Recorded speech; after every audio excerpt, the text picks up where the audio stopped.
마태복음 5장 8절 말씀. 마음이 청결한 자는 복이 있나니 그들이 하나님을 볼 것이며. 아멘.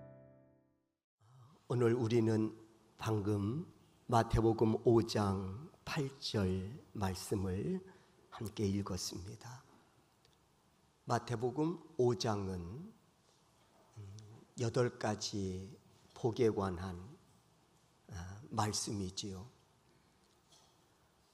예수님은 3년 공생의 활동 가운데 병자들을 고치시기도 했지만 또 많은 시간을 할애해서 이 가르침, 이 사역에 전념하셨음을 알 수 있습니다. 그 가르침 가운데 하나로 예수님은 이 설교를 통해서 또 하늘에 속한 진리의 말씀들을 알려주시고 또 그 말씀에 결단하여 준행하는 삶을 촉구하셨음을 알 수 있습니다. 오늘 이 마태복음 5장에 관한 말씀은 예수님이 3년 공생애 동안 많은 말씀을 가르치셨는데 오늘 이 말씀은 첫 설교 말씀이다. 이렇게 여러분에게 소개해 드릴 수 있습니다. 예수님은 첫 설교를 8가지 복에 관한 주제로 말씀을 전하셨다고 하는 것이지요. 그런데 우리가 주목할 것이 하나 있는데 이 8가지에 관한 이 복에 대한 말씀을 주시면서 아주 중시하셨던 하나의 단어가 있음을 알 수 있습니다. 그것은 바로 마음입니다. 8가지 복에 관한 말씀을 주시면서 중시 여겼던 것 하나는 바로 마음이라고 하는 것이지요. 때문에 우리가 익히 알고 있는 말씀처럼 심령이 가난한 것도 마음이지요. 애통하는 자 복이 있다고 하셨는데 역시 마음과 깊은 관련을 갖고 있는 말씀이지요. 온유한 마음도, 의에 줄이고 목마른 마음도, 그리고 긍휼히 여기는 것도 역시 이 마음과 밀접한 관계를 갖고 있는 그런 말씀이라고 하는 겁니다. 오늘 본문에서도 마음이 청결한 자는 복이 있나니 저희가 하나님을 볼 것이라 하고 말씀하셨는데 역시 마음에 관한 말씀을 주고 계신 것이지요. 그것도 청결한 마음 말입니다. 그렇다면 이 8가지 복 가운데에 이 청결한 마음이 복이 있다고 말씀하고 계신데 이 청결의 의미가 뭘까? 여러분 아마 이 단어의 뜻을 모르시는 분은 없으시리라고 생각합니다. 근데 원문을 보면 청결은 이런 뜻을 가지고 있다 하고 설명하고 있는데 언제 이 청결이라고 하는 단어를 사용했느냐? 첫째는 추수 때에 농부는 알곡을 얻기 위해서 키질을 하지 않습니까? 그래서 그 알곡 속에 섞여 있는 이 불순물들을 깨끗하게 제거하지요. 이때 불순물을 제거해서 깨끗해진 이 알곡에 대해서 청결하다 이런 단어를 썼다고 하는 겁니다. 알곡이라고 해서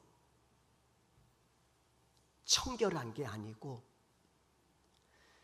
그 속에 섞여 있는 불순물들을 깨끗하게 제거했을 때 청결한 알곡이다, 이렇게 말한다고 하는 것이지요. 그런 의미에서 우리는 하나님 앞에 구원의 열매인데 우리의 모습은 과연 청결한 그런 구원의 열매로 하나님께 올려드리고 있는가 하는 생각을 해보지 않을 수 없습니다. 그런데 예수님은 이 청결이라는 이 상태 속에서 한 단계 더 나아가기를 원하신다는 겁니다. 이제 청결해졌다, 이젠 끝, 완결, 이게 아니라 네가 청결한 알곡이 됐니? 그러면 한 단계 더 나가야 된다 하고 말씀하고 계신다는 거예요. 그게 계시록 6장 6절입니다. 하반절에 보면 이런 말씀이 있습니다. 또 감람유와 포도주는 해치지 말라 하더라. 무슨 말인고 하니 예수님이 마지막 때, 예수님께서 마지막 때 끝까지, 그리고 특별히 보호하시는 것이 있다는 겁니다. 마지막 때 특별히 보호하시는 것이 있는데 그게 뭔고 하니 감람유와 포도주라고 하는 겁니다. 여러분, 감람유와 포도주 만들어지는 과정들을 아마 여러분들은 알고 계실 겁니다. 농부가 잘 익은 열매를 따서 먼저 깨끗하게 청결하게 어떻게 해요? 세척을 하지요. 이게 즙을 만드는 과정이란 말이에요. 알곡이라고 해서 그냥 무작정 틀에 집어넣는 것이 아니고 전 단계 과정이 있지요. 먼저 깨끗하게 청결하게 세척을 한단 말이에요. 그리고 나서 틀에 넣어 감람유와 포도주를 얻습니다.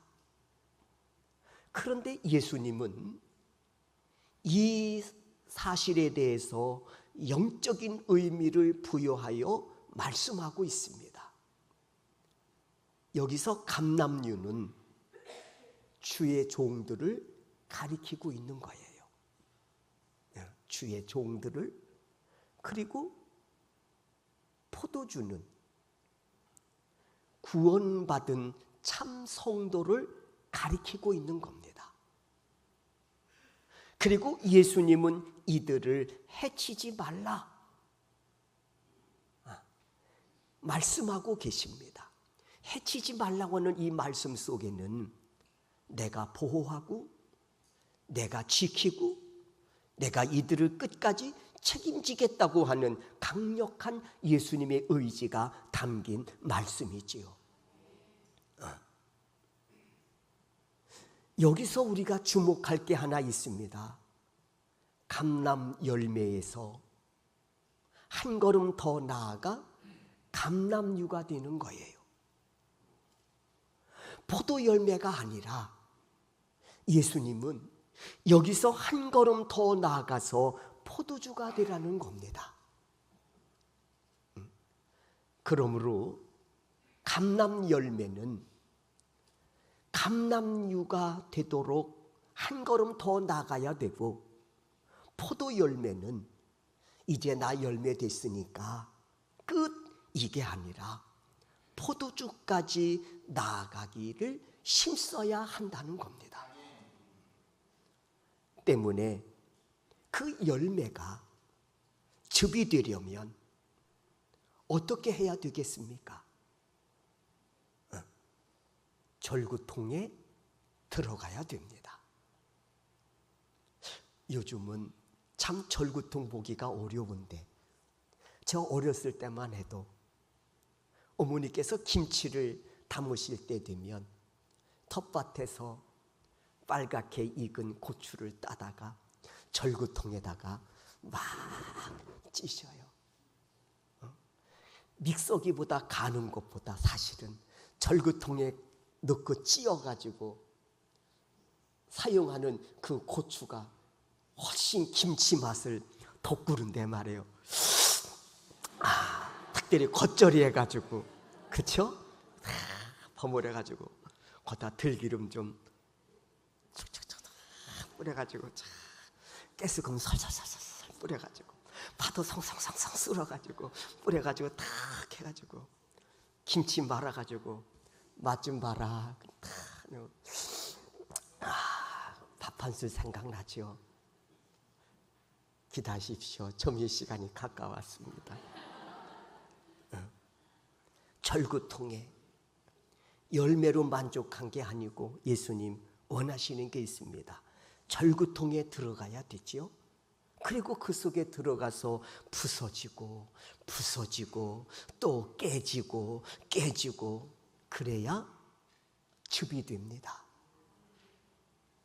나는 열매로 만족해.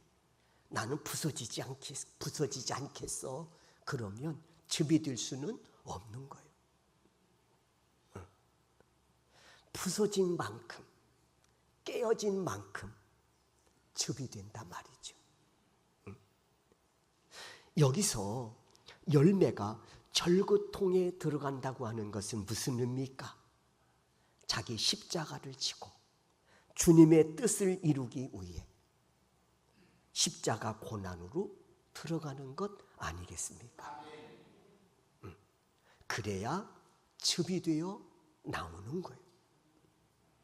사실 열매도 중요하지요. 그런데 즙이 되지 않는 열매는 그 열매마다 이마에다가 딱 써붙이는 문구가 있습니다. 뭘까요? 승씨는 낫이요. 나 잘난. 나 잘난 거예요. 하나로 되지가 않아. 열매는. 자루에 담아 있을 때는 뭔가 하나인 것 같은데 쓰려고 쏟아 놓으면 다 저 잘났다고 다 흩어져. 사실은 하나됨이 중요한데 하나됨은 화목이잖아요. 화목제물 되신 예수님 하나 되라고. 하나가 되려면 내 자신이 으깨져야 되고 깨져야 되고 부서져야 되고 그럴 때 하나 됐을 때 즙이 되는 거 아니겠습니까? 참 귀한 어떤 그런 영적인 의미들이 있는 것이죠. 즙이 돼서 나온단 말입니다. 깨지고 부서져서. 그리고 즙이 될 때 그때 왕께 올려드리는 겁니다. 그렇게 마음이 청결한 자는 열매로 만족하지 말고 다음 단계, 부서지는 단계, 깨지는 단계. 그래서 겸손함으로 하나님을 만나는 데까지. 하나님을 만난다는 것은 무슨 의미일까? 저는 하나님을 만난다는 의미는 하나님의 은혜 속으로 들어가는 것이고 그리고 그 은혜 속에서 하나님의 임재하심을 경험하는 것인 줄로 믿습니다. 정결함. 한 단계 더 나가서 내가 깨지고 부서질 때 그런 자들을 위해 하나님이 예비하신 분명한 은혜가 있습니다. 그리고 그 은혜 속에서 오늘도 하나님이 나와 함께하고 계시구나 하는 이 임재하심을 경험하게 되는 것이죠. 그럴 때 우리는 이렇게 찬송할 수 있는 거예요. 이것이 나의 간증이고 이것이 나의 찬송일세. 저는 이 찬송은 절구통에 들어가서 깨진 자들이, 부서진 자들이, 그래서 주 안에서 하나님을 경험한 자들이 하나님께 드릴 수 있는 찬송인 줄로 믿습니다. 시편 119편에서 시편 기자는 이런 이야기를 합니다. 고난이 내게 유익이 되었습니다. 고난이 내게 유익이 되었습니다. 왜요? 이 고난을 통해서 하나님을 만나게 되는 은혜를 그가 체험하고, 그리고 이를 증거하는 증인된 삶을 살아갈 수 있기 때문이었습니다. 이 은혜가 여러분에게도 함께 하실 수 있기를 주의 이름으로 축원합니다. 또 하나, 이 청결이라고 하는 이 단어는 언제 썼느냐 하면 물 타지 않는 원액, 포도주 사용했단 말입니다. 포도즙이 나왔어요. 그래서 먹으면서 뭐 탄 거 없어? 아니야. 물 한 방울 안 섞었어. 탄산수 안 났어. 진짜 원액일 때 청결이라는 단어를 썼단 말입니다.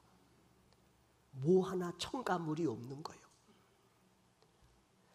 다시 말하면 전혀 불순물이 가미되지 않는 순전함, 사랑으로 표현하자면 순결한 사랑. 예수님은 우리에게 이 순결한 사랑을 요구하고 계시지 않겠습니까?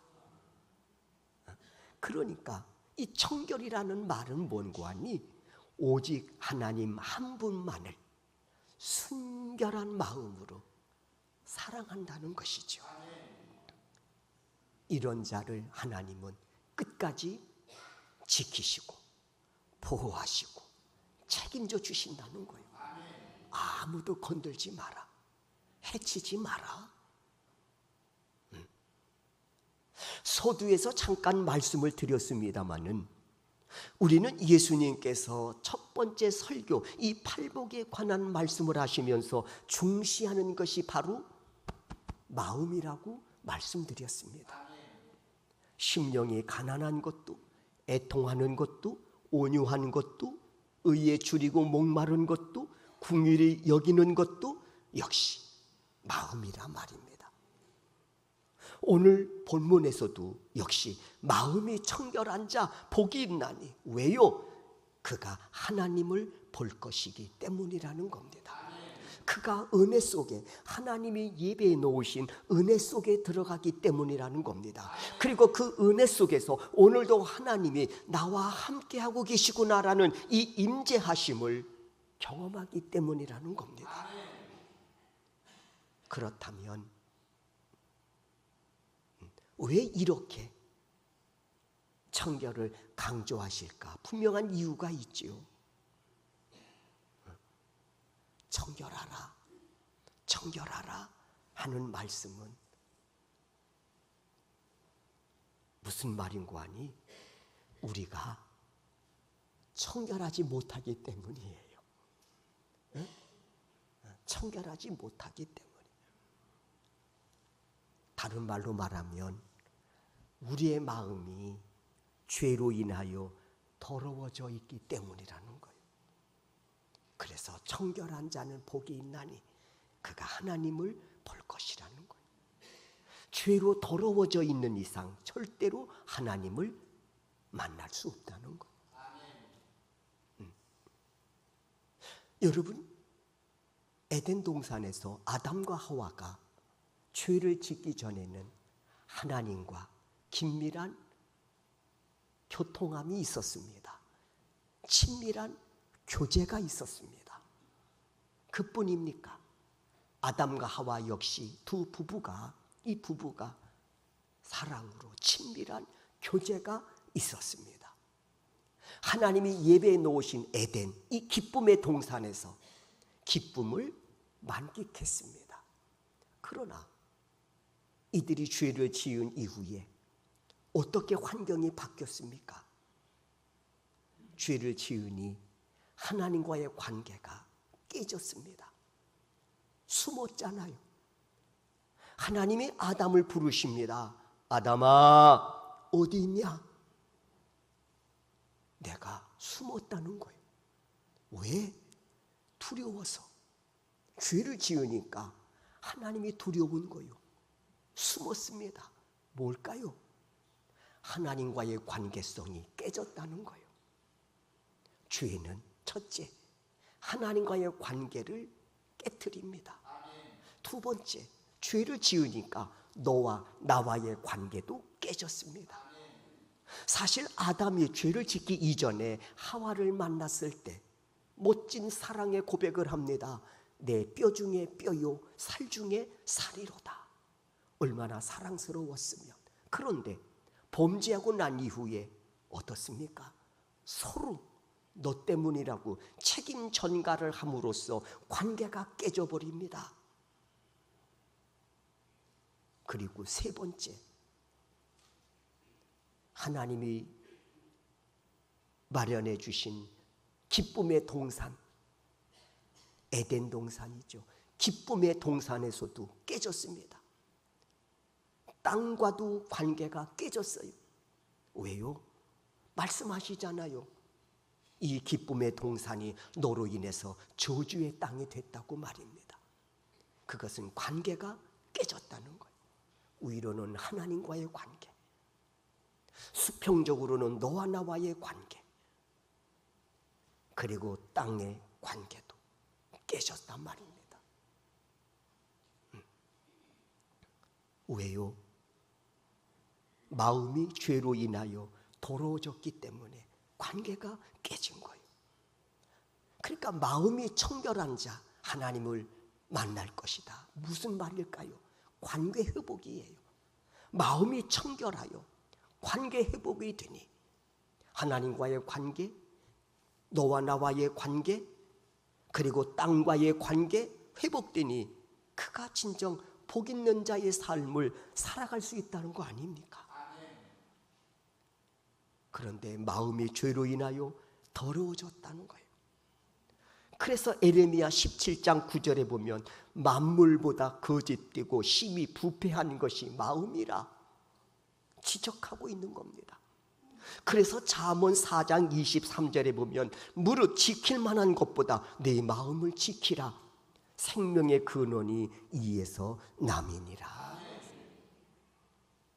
왜 마음이 청결해야 됩니까? 죄로 인해서 우리의 마음이 더러워졌기 때문입니다. 죄로 오염되어져 있기 때문이에요.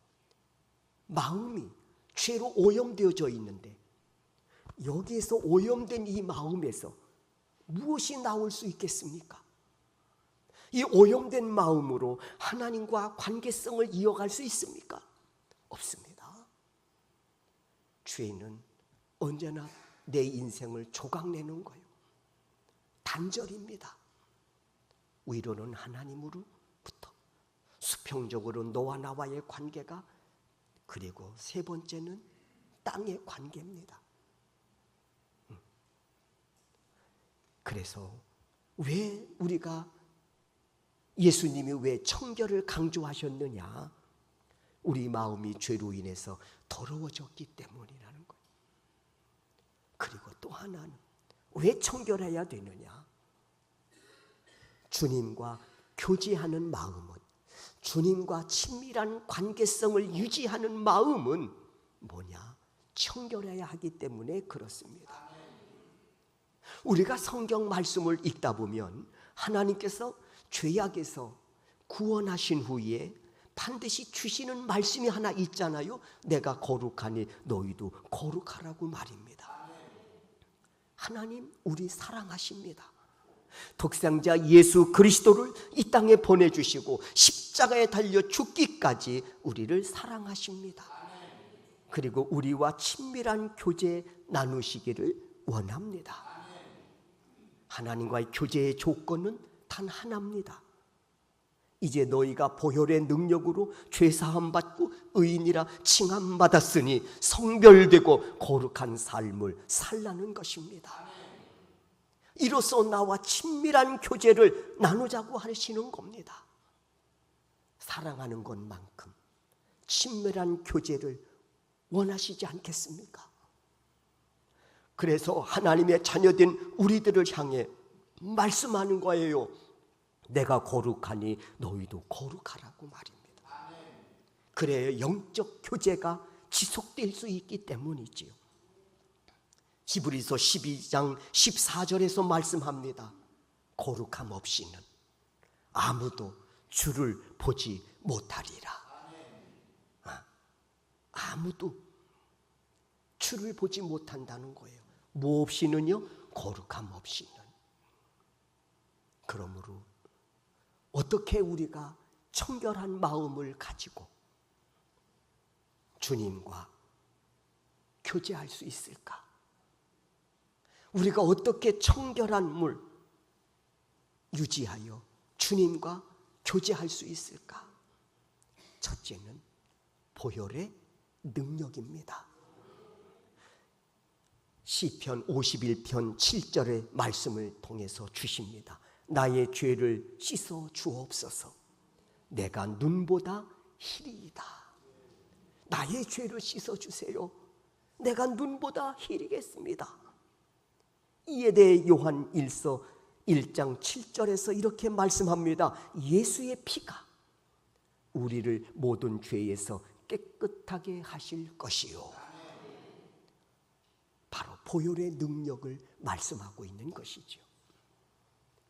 여러분, 감기약을 드실 때나 또 소화가 안 돼서 소화제를 드실 때나 거기에 약을 이렇게 약병이나 약봉지를 보면, 안내서를 보면 약의 효능이 적혀져 있습니다.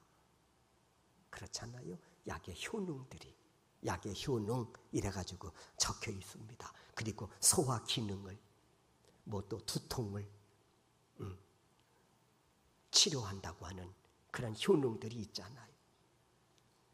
예수께서 십자가에서 흘리신 그 피, 그 보혈 효능이 있습니다.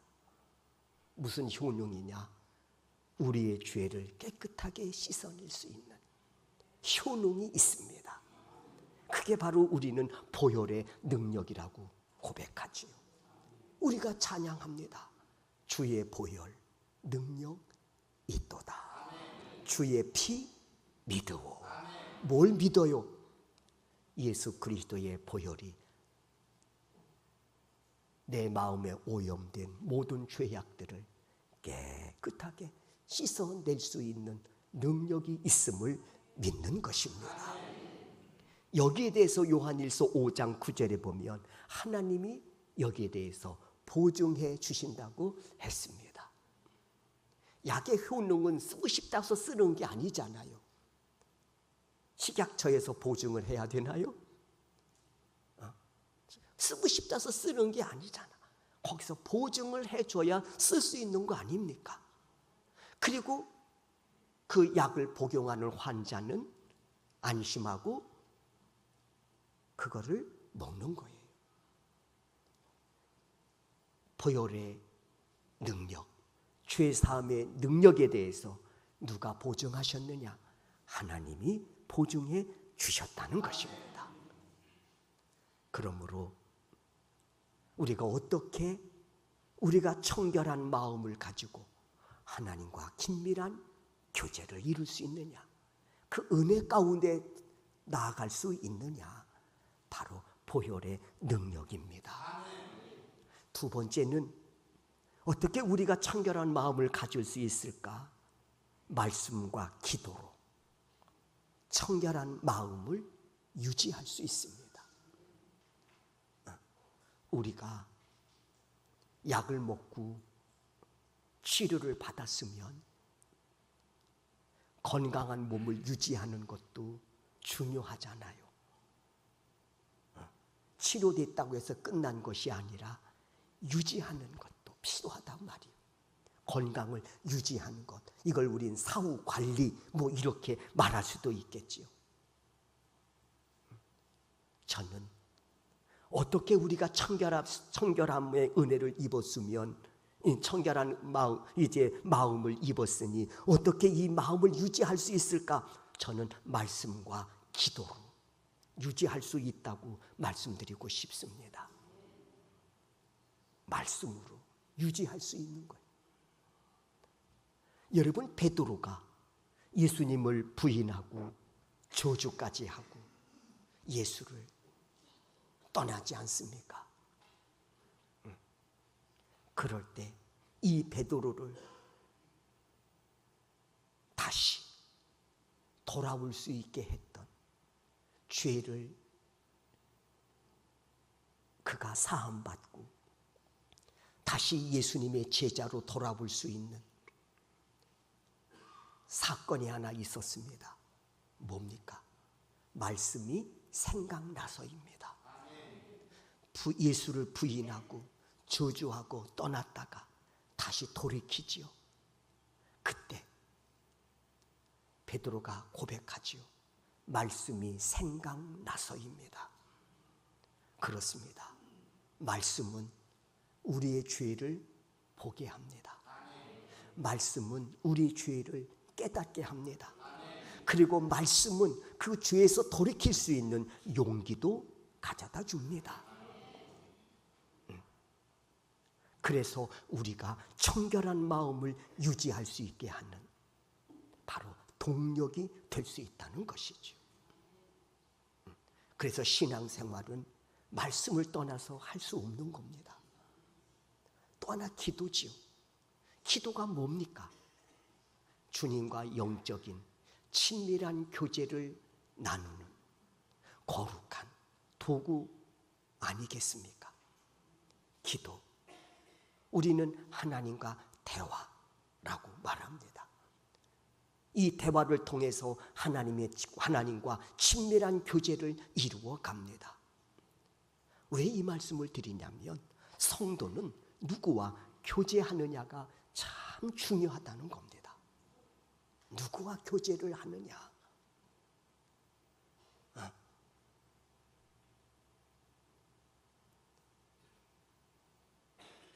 한 걸음 더 나아가서 나는 교제하면서 상대방에게 얼마나 선한 영향력을 끼치느냐 하는 것도 굉장히 중요합니다. 때문에 잠언 13장 20절에서 지혜로운 자와 동행하면 지혜를 얻고 미련한 자와 사귀면 뭐를 받느니라? 해를 받느니라. 우리가 주님과 친밀한 교제를 나눌 때 주님의 그 거룩한 성품을 우리가 닮아가게 될 줄로 믿습니다. 보면 우리의 삶도 보면 사실은 끼리끼리 모이지 않습니까? 끼리끼리 모여요. 근데 이거는 자연의 섭리인 것 같아. 30년 전 교육자 겨울에 세미나로 영흥도를 간 적이 있습니다. 영흥도 출신 목사님이 계셨는데 그 섬이 또 그렇게 좋다고 그래서 겨울에 영흥도를 갔습니다. 좋긴 뭐가 좋아. 야, 겨울에 갔는데 진짜 볼 게 없습니다. 30년 전이니까 더더욱 배에서 딱 내렸는데 노래방이 하나 보이고 옛날 다방이 하나 보이는데 노래방은 겨울이니까 사람이 없어서 문을 닫았고 다방만 문이 하나 열려져 있는 거예요. 다방만 하나 있다. 음식점도 없습니다. 사 먹을 데도 없더라고. 30년 전에. 그런데 뭐가 그렇게 좋다고 그렇게 선전해서 당신 고향으로 데리고 갔는지 모르겠어요. 딱 내렸는데 겨울에 이야, 숙소를 갔는데 민박집이에요. 이거는 진짜 연승만도 못한 거예요. 이불을 덮고 자야 돼 말아야 돼 할 정도로 2박 3일인데 하룻밤을 잤는데 더더욱 여기서 하루 더 있을 이유가 없어.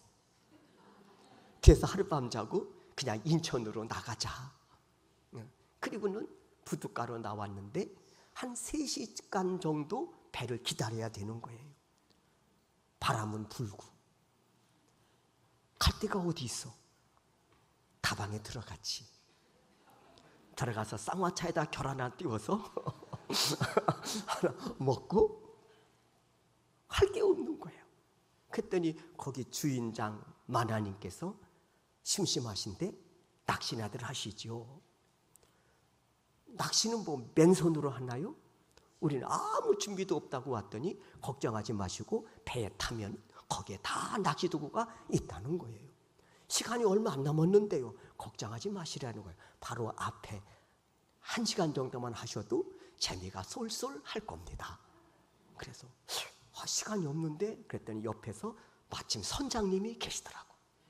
걱정하지 말고 시간은 걱정하지 타시라는 거예요. 그래서 배를 탔습니다. 그래 조금 뭐 이렇게 멀리 가지 않았어요. 바로 그 앞에서 낚시를 하는 거예요. 낚시를 하는데 이런 낀 낚시가 아니고 연줄 같은 낚시야. 그냥 배다 그냥 이렇게 밑에서 줄줄줄줄줄 내리는 거예요. 딱 어느 군데 도착하시더니 말씀하시는 거예요. 내리시고. 지금도 안 잃어버려. 30년이 넘었는데 내리시고 그러는 거예요. 그래서 여기는 우럭밭이래. 그래서 여기에서는 우럭만 나온다는 거예요. 그랬더니 진짜 거기서는 우럭만 나오더라고. 그래서 한 30분 했어요. 오, 재밌더라고.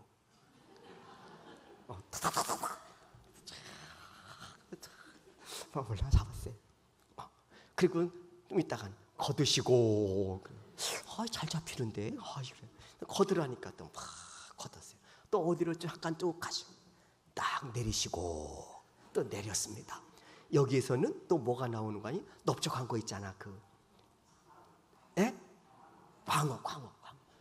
여기서는 그가만 또 나온대. 야, 희한하다. 똑같은 바다인데 뭐 얘네들 노는 물이 있나? 속으로 그냥. 그리고 참 이상하다. 그리고 다 바다인데 뭐 여기는 이것도 나오고 저것도 나올 수 있는 거지 뭐 하고. 근데 없는데 진짜 거기서는 넓지만 이게 넓적한 거, 이 광어만 또 나오는 거예요. 그래서 거기서 또 몇 마리를 잡았는데 잡는데 시간 가는 줄 모르겠는 거야.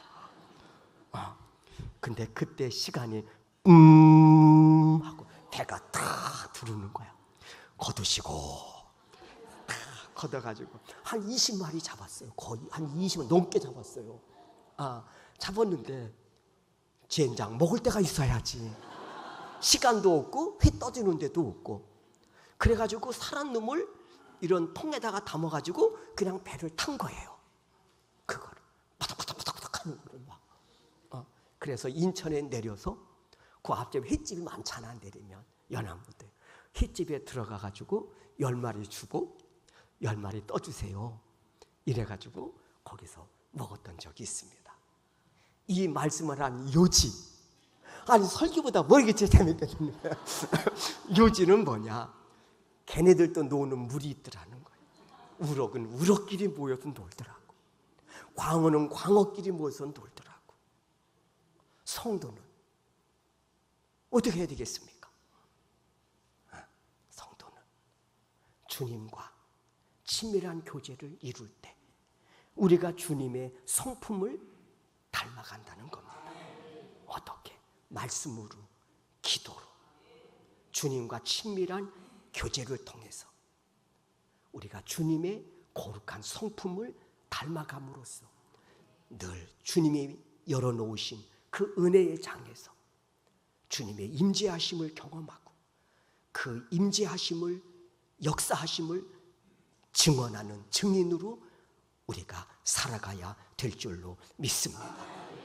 마지막 세 번째, 우리가 청결할 수 있는 방법이 있습니다. 그게 뭔고 하니 다시 오실 예수 그리스도를 소망 삼고 살아가는 겁니다. 여러분, 내일 우리가 주님을 만난다면 오늘 얼마나 청결하게 살려고 힘쓰고 애쓰겠습니까? 그렇잖아요. 내일 주님 만난다면. 그래서 루터가 그런 얘기를 했어요. 어저께 주님이 나를 위해 십자가에 달려 죽으셨다고 생각한다는 거예요. 어제 죽으셨다. 얼마나 따끈따끈한 은혜가 내 심령 속에 다이나믹 같이 역사하겠습니까?